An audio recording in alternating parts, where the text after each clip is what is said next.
জেলখানায় ছিল, সেখানে কোনো ধরনের চিকিৎসা দেওয়া হয় নাই, ব্যানে করে যাওয়া হচ্ছে।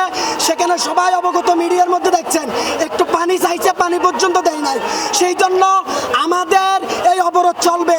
আজকে 3 ঘন্টা দিয়ে দেখা দিচ্ছি, যদি স্বরাষ্ট্রমন্ত্রী এবং যারা উপদেষ্টার মধ্যে আছে ওদেরকে আমরা বসাই দিছে, আমরা জুলাই গণঅভ্যুত্থানের মাধ্যমে আমরা বসাই দিছে, যদি ঘুম না ভাঙ্গে আজকে 3 ঘন্টা দিচ্ছি, 3-এর সাথে 21 যোগ করবো, 24, 24-এর পর 48-এ যাবো।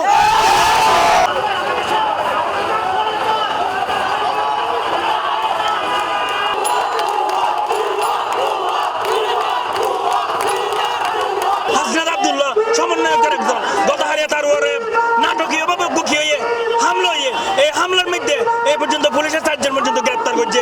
কিন্তু দুঃখের বিষয়, এই বৈষম্য সরকার তারা বৈষম্য দূর করিব হয়ে এই পর্যন্ত আর বাইরে খুন করার পর চিহ্নিত আসামি হলের মামলা করার পরে এই পর্যন্ত আর কোনো ধরনের গ্রেপ্তার নয়, মামলা নয়। এই তীব্র নিন্দা প্রতিবাদ জানায়।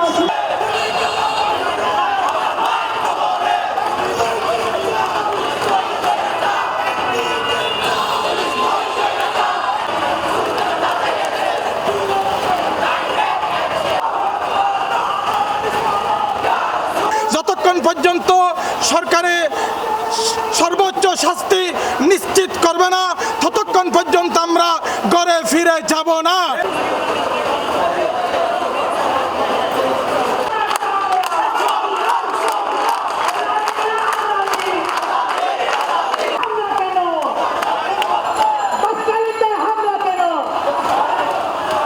আমরা যখন ওনাকে দেখছি, ওনাকে নিয়ে গেছে, বিশেষ করে হচ্ছে যারা ওই মানে ওনাকে পুলিশে নিয়ে গেছে, নিয়ে যাওয়ার পর ওখানে যখন পানি দিচ্ছে, পুলিশে যে পানিটা নিচ্ছে, পানিটা যখন দিচ্ছে, পানিটা যখন আবার নিয়ে ফেলছে ভাই, তখন থেকে দেখার পর রইসুদ্দিন ভাইয়ের প্রতি আমাদের এমন আকাঙ্ক্ষা জিনিসটা লাগছে ভাই, তখন ঠিক কারবালা কথা মনে পড়ছিল।